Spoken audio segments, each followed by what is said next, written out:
When it comes to moving to Savannah, Georgia, I've never had anyone at the closing table tell me, Bruno, this is a little bit cheaper than what I thought, okay? Most people think that it's cheaper in Georgia, but they don't know about the hidden costs. So I came here to make this video to break it down for you. Starting with the first one, and something that surprised a lot of people, is the car registration tax, okay? So when you're moving from another state, here, they're gonna charge you a 3% one-time fee, right? A 3% tax on the value of your car. Now, if you have a nice car, let's assume $30,000, you're gonna pay 900 bucks, okay? A lot of people don't even calculate that at all because they think it's gonna be maybe 80 bucks, 100 bucks, maybe 200. But imagine, because I've had a lot of people that come here on nice BMWs that cost more than 100,000 or 80,000 or 90,000 car. 3% of that, do the math, that's a lot of money that you didn't think you were gonna spend, and now you have to spend it. Now, moving on to number 2 is the climate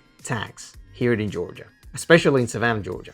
Now, obviously I'm joking when I say climate tax. The government is not gonna charge you a tax because of the climate. But what I'm saying is this: if you are from up north, you grew up over there, you've lived there for 10, 15, 20 years, or from the west, here in Savannah, Georgia, is very humid. Now, there are certain things on the house that you need to give maintenance to. For example, the HVAC. It's supposed to last anywhere from 12 to 15 years. When I say HVAC, I mean heating, ventilation, right? The AC system, okay? So if you don't want to spend the money, which is about $300 to $500 a year on maintenance, you're gonna have to spend the money later by buying another unit, $10,000. Whether you have to replace it because you didn't give any maintenance for many years, or because a buyer, let's assume that you're gonna sell the house later, 7, 10 years down the road, the buyer asks you, how old is the unit? Hey, do you have any record of maintenance? And guess what? If you don't have anything, they're gonna ask you for a price reduction. I'm telling you, I work with a lot of buyers. The majority of my clients are buyers actually from out of the state who find me just like you on YouTube, and they ask for a price reduction. The moment we realize that a house haven't had any maintenance on the HVAC, and the HVAC is 12, 10 years old, they're gonna ask for either 5,000, 7,000 reduction. So you either spend the money slowly, you spend it later on a huge bill by whenever the unit breaks down, you're gonna have to spend the money on it. Or another buyer, whenever you sell the house, is gonna ask you for a reduction. So you're gonna pay the tax, meaning the climate tax. You're gonna spend it regardless. Whether you like it or not, it's not your choice. You're gonna spend the money. Right now, on top of that, I need to add another 2 things related to the climate tax. And I'm talking about all of you guys who love the historic district or the Midtown area, all of those old homes that are beautiful, all brick. A lot of those homes have dehumidifier. They've been built since what, 1930s or so. So if you're gonna have one of those, you're gonna spend another 50 bucks, 100 bucks a month. If you let that thing plugged in, running pretty much all day long, that's another 50 bucks a month you're gonna spend on your power bill. Those homes are not energy efficient, okay? For the most part, that is like the norm. They're not energy efficient. You're gonna have a lot of a higher bill on your power. Now, the last thing I need to tell you about the climate tax is the termite bond, okay? That is about $500 a year, right? On average, about $400 to $500 a year. Is it optional? Yes, you don't have to have one, even though some lenders, right? If you're gonna use financing, some lenders are gonna tell you,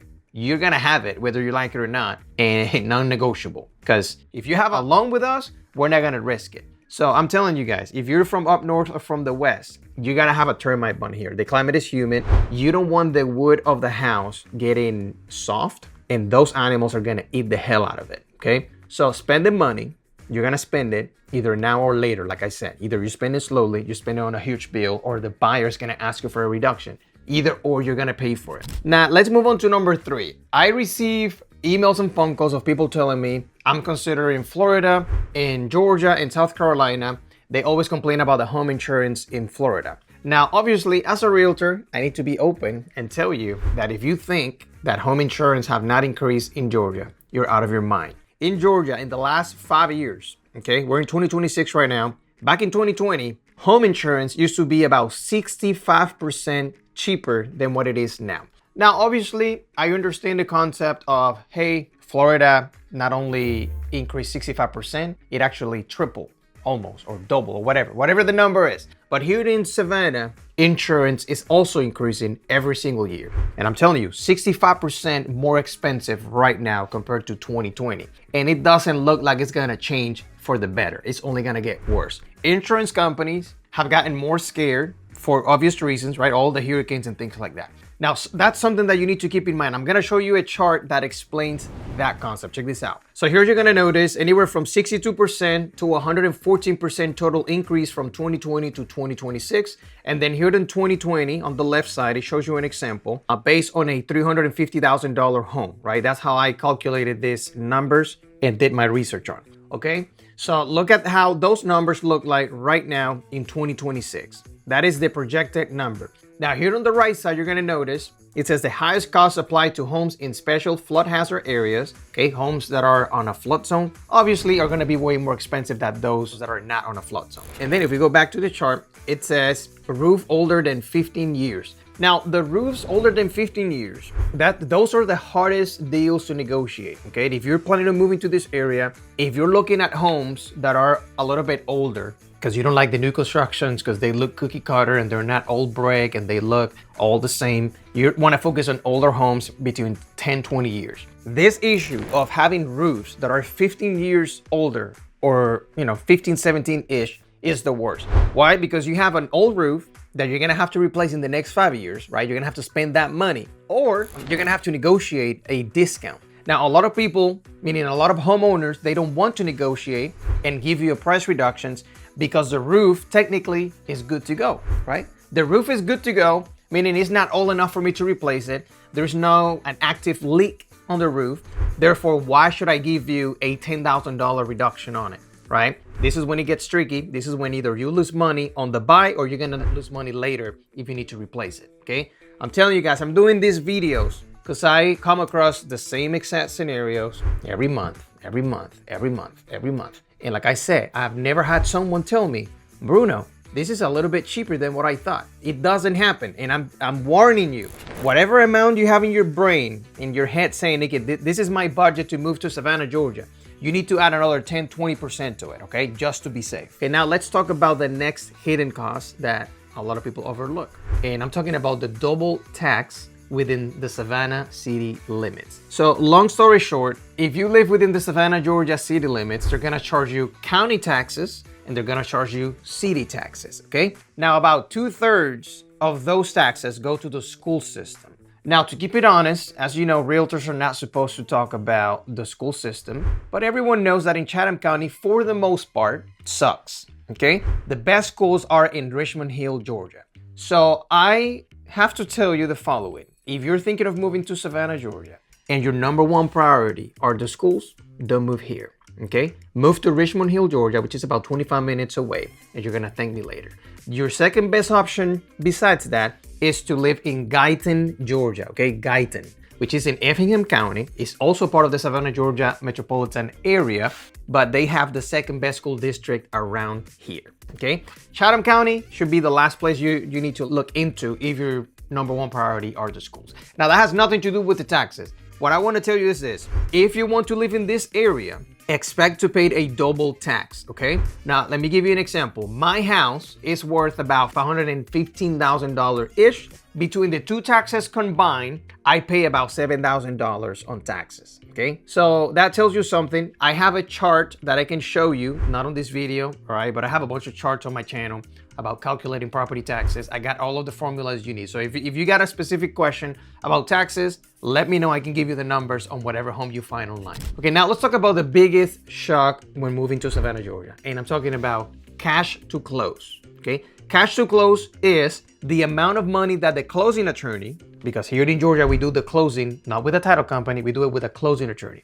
The closing attorney will send you an email with a PDF file or a document, and they're gonna tell you this is the exact amount down to the penny that you need to bring to the closing table on this date. And if not, we're not gonna close, okay? So when people see that amount, I'm talking about a lot of my past clients have seen that amount and they call me, Bruno, what the hell? That's messed up. That's a lot more money than what I thought. Like, holy crap, etc. Just to keep it real with you, okay? So that amount, it's gonna be the money that you spend not only on the down payment, you need the down payment, you need the money for the people. People get confused between down payment and closing costs, okay? So the cash to close is a combination of both, okay? So cash to close is this, the down payment, like I said, and the closing cost, which is money for people and paperwork, right? The two P's, people and paperwork, okay? Let me give you an example. Property taxes, that is money for the government. The government is supposed to take care of people. okay? You have the insurance company, which is made out of people. You have the origination fees of the loan. Basically, the loan officer is charging you for their services, meaning they're gonna get paid because they need to eat, okay? So that's money for people. Even though it says loan fees, it's basically people. That is the easiest way for me to explain it. Money towards the house, which is the down payment. Money towards people and paperwork, which is closing costs. Now, here's the problem and here's the confusion. People get surprised because they notice that the seller or the builder, if you're planning on getting a new construction home, the seller or the builder, they tell you that they're going to contribute towards closing costs. They say, hey, I'm gonna pay you $10,000 towards closing costs, $7,000 towards closing costs, etc. And the buyer assumes, oh, so they're gonna pay the closing costs. No, they're not gonna pay the closing costs. They told you that they're going to pay $7,000 towards closing costs or $10,000. That doesn't mean that the closing costs are $7,000. Okay, closing costs could be $20,000. Closing costs could be $18,000, $15,000. So if I tell you, hey, I'm only gonna pay $5,000, guess what? If I'm only gonna pay $5,000 and I'm the builder or I'm the seller, that means you're gonna have to come up with the other $10,000 or $15,000. Okay, so that's what makes people cry, because they had all of this money saved up for moving expenses, but they don't realize that they're not gonna be able to move unless they close, and they're gonna have to spend that money in order to close. So you know what? I'm gonna show you a chart that I use for one of the new construction videos that shows the down payment, the closing costs, and the total money out of pocket. Check this out. So here on the right side, you're gonna notice the total amount, which is a lot more than just the down payment. So if you had in your mind, move to Savannah and have just a little bit of extra money besides the down payment, you're probably wrong, and it's gonna be hard for you to negotiate. Okay, well, that's it for this video. You know where to find me. Call me, text me, whatever you wanna do. Let's talk. See you guys next time.